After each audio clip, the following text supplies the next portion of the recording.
boa tarde.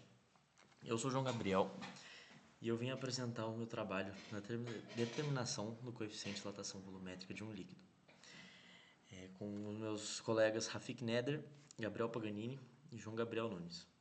No caso sou eu.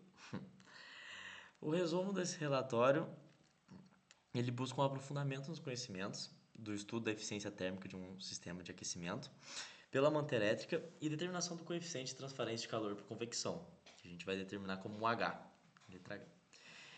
Para a gente fazer esse experimento, a gente aqueceu 100 gramas de água no becker, medindo na balança. E de 30 em 30 segundos, a gente media essa temperatura. A gente não, obviamente colocamos o becker na manta elétrica, ligamos ela para aquecer a água e de 30 em 30 segundos a gente foi cronometrando e marcando quanto a temperatura estava, certo? A gente tem o valor do calor específico da água, que é 4.186 kJ joules por quilo graus Celsius. Isso diz na literatura, né? E a gente conseguiu calcular a nossa energia absorvida, 69,66 watts. Eu vou explicar como que a gente calculou. E a gente comparou com a potência nominal da manta elétrica, que é 190 watts, certo? Isso já é dado. E uma eficiência de 21,77%. Com os metros mínimos quadrados, a gente conseguiu também definir o coeficiente angular de 0,0017767 graus Celsius. E a gente conseguiu estimar o coeficiente de convecção, que eu tinha dito H, aproximadamente 169,03 watts por metro quadrado. Não, por metro vezes graus Celsius, certo? E isso é um valor considerado estável quando se trata a líquidos, né, que é de 50 a 1000 watts por metro graus Celsius.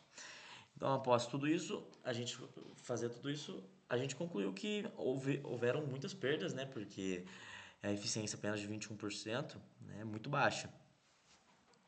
E isso a gente mostra que as mantas de aquecimento ofereceram distribuição uniforme de calor. E os valores encontrados nos cálculos reforçam a necessidade de um controle rigoroso de variáveis experimentais e uma análise minuciosa durante as aplicações práticas. Certo? Bom, para a gente introduzir isso aqui, esse relatório, a gente pode dizer que a transferência de calor é fundamental em toda a engenharia. Né? São vários projetos, vários experimentos que a gente vai precisar dela.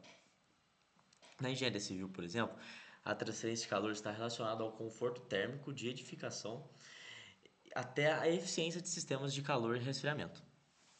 E a energia térmica ela consegue ser definida através do calor específico, da condutividade térmica e do coeficiente de convecção. A gente tem que o valor, igual eu já tinha falado, da água, do calor específico da água, 4.186.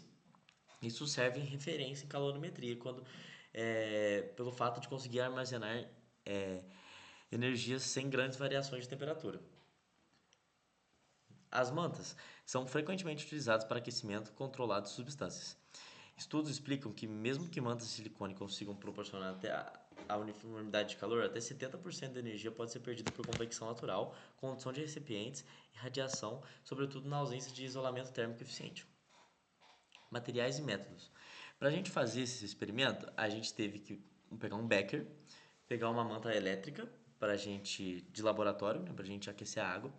Aí primeiro a gente pegou o becker, colocou 100 gramas de água, pesou na balança direitinho, depois colocou na manta elétrica, ligou a manta, pegamos o termômetro, colocamos no becker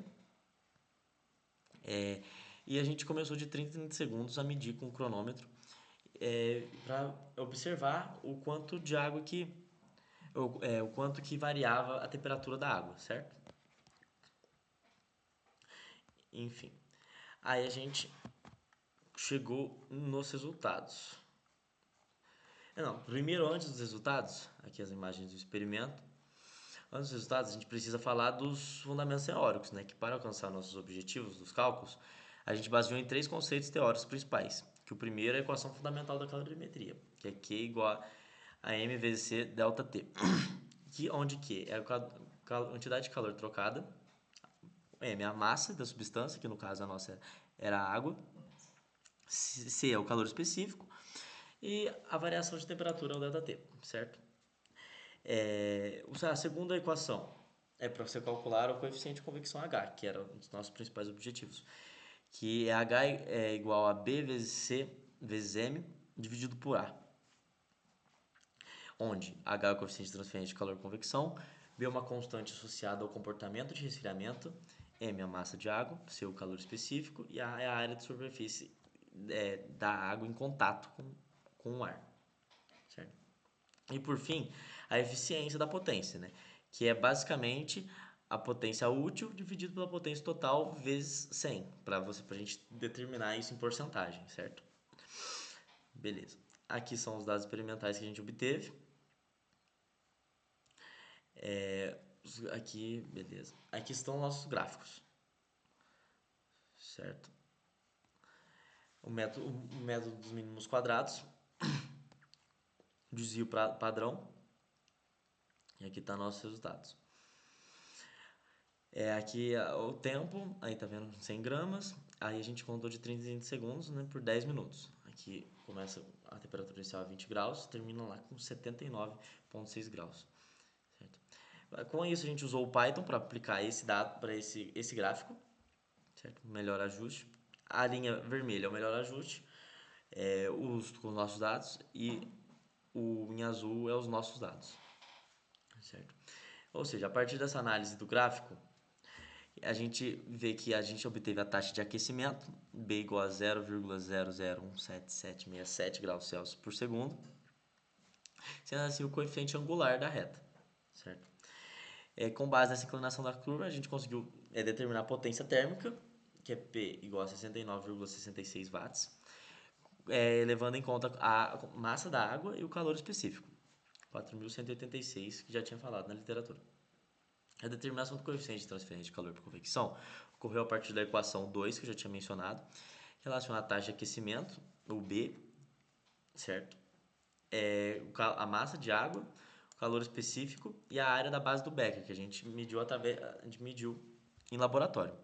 Sendo assim, a gente conseguiu descobrir o calor por convecção, que deu 169,03 watts por metro quadrado vezes graus Celsius. Aí, para a gente determinar a eficiência, é só a gente pegar a nossa potência, P igual a 69, dividir pela potência da energia total da manta, 190 watts, e a gente descobre que apenas 21,77% foi a eficiência obtida nossa. E a gente conclui com isso. A gente conclui que o experimento, apesar das perdas, foi muito bom, só que essa eficiência térmica é realmente muito baixa, que pode ser atribuída a perdas térmicas para o ambiente, condução pelo recipiente e eficiência da própria manta térmica.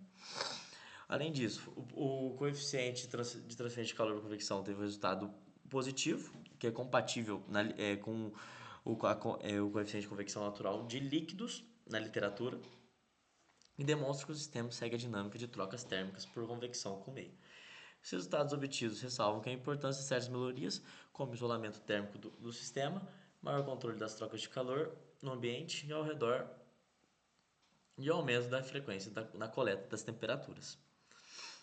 E esse foi o nosso trabalho.